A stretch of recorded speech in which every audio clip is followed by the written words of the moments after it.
Welcome back, and we'll start off with what the Storm Prediction Center has in their convective outlook for today.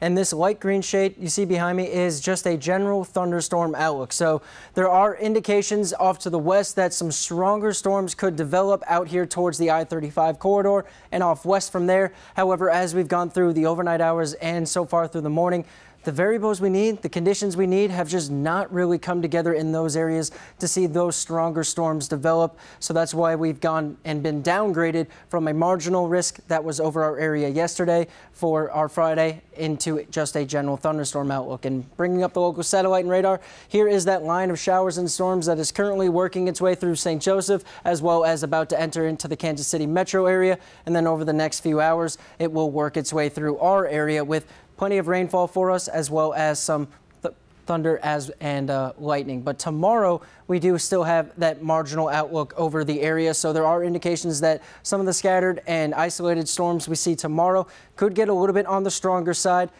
Things, though, are looking more for a straight line wind damage scenario, as well as some smaller hail. Just not enough what we refer to as wind shear to help create rotation that would in turn create storms strong enough to see tornadic activity produced. However, we are going to be looking out for, like I said, straight line wind damage, which is wind gusts 50, 60, 70, 80 miles an hour, as well as some of those smaller hailstones. But taking a look at today's forecast, the rain starts to pull in as we get towards the 8 a.m. hour. A couple rumbles of thunder starting off, and a lot of that is going to be centralized here across southeast Iowa. We will be looking to see some thunderstorm development a little bit farther south, down towards, let's say, in the Missouri and Iowa border, maybe a little bit farther south from there, but most of that thunderstorm activity is going to be held off here across our southeast Iowa area. Eventually, we will see a break in the cloud cover starting down towards our southernmost counties and eventually starting to spread farther and farther to the north. But those of you who live on our northernmost side in towards Monroe, Wapello County as well, you guys are going to see a lot of cloud cover today. May get a little bit of a break in the cloud cover the closer you live towards the Mississippi River.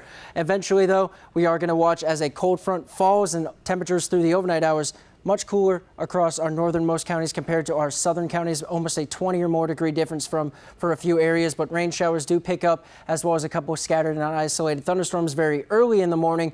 And as we get in towards the afternoon hours, we will be looking for that to continue. These are the cells that are creating a chance for that strong to potentially severe characteristic with that marginal outlook. But notice how a lot of that development occurs right along the Mississippi River and then off towards our east. That's why there's a slight risk out farther west from our area.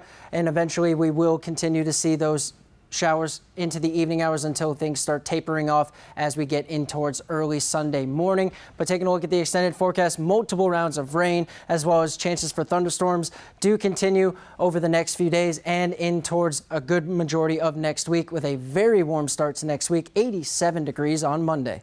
Now stick with us. Tech Bites is coming up next.